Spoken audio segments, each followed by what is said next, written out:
முன்னாள் முதல்வர் ஓ பன்னீர்செல்வம் நேற்று திண்டுக்கல் ரயில் நிலையத்துல செய்தியாளர்களை சந்திக்கும் போது சில முக்கிய விஷயங்களை பேசியிருக்காரு. அவர் என்ன சொன்னார்னா, அதிமுக மீண்டும் வெற்றி பெறணும்னா எல்லாரும் ஒன்றாக இணைவது ரொம்ப அவசியம்னு அழுத்தி சொன்னாரு.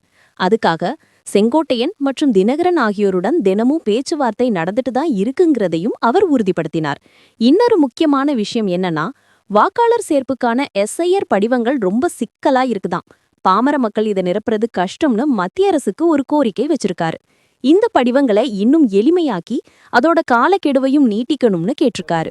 தாவேகாவோட கூட்டம் இன்னைக்கும் உள்ளரங்கில் தான் நடந்திருக்கு. உள்ளரங்கில் தான் நடந்திருக்கு காஞ்சிபுரத்தில். திமுகவை பற்றி பேசியிருக்காரு, அதிமுகவை பற்றி எதுவும் பேசலை. உங்க கருத்து? உங்களுடைய கருத்தை மாறுபட்ட கருத்து சொன்னால் நம்ம சொல்லலாம்.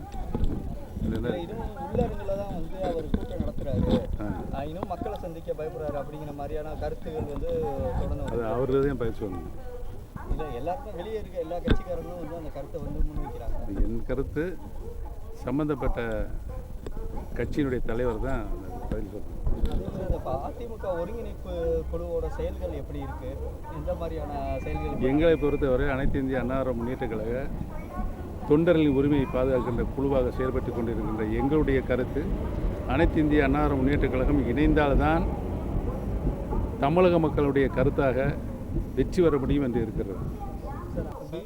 பீகார் தேர்தலுக்கு எஸ்ஏஆர் தான் வெற்றிக்கு காரணம் அப்படிங்கிற மாதிரி சொல்கிறாங்க. அதிமுகவில் சீனிவாசன் சொல்லியிருக்காரு. அப்படியா?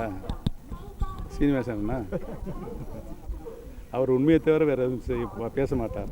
இப்போ புதுச்சேரியில் தொடர்ந்து புதுச்சேரியில் பார்த்தீங்கன்னா சீமானுடைய கூட்டத்தில் பத்திரிகையாளர் கேள்விக்கு தொடர்ந்து அவர் எல்லாத்தையும் இது பண்ணிட்டு வராங்க. இப்போ பத்திரிகையாளர் ஒருமையில் பேசி அவங்கள தாக்கியிருக்காங்க.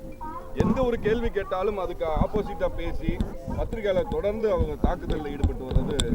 பொதுவாக பத்திரிகையாளர்கள் பல்வேறு விமர்சனங்களுக்கு உள்ளாக்கப்படுவது தவிர்க்கப்பட வேண்டும். அது எந்த கட்சியாக இருந்தாலும் பத்திரிகையாளர்களுக்கு உரிய மரியாதை தரப்பட வேண்டும் என்னுடைய கருத்து.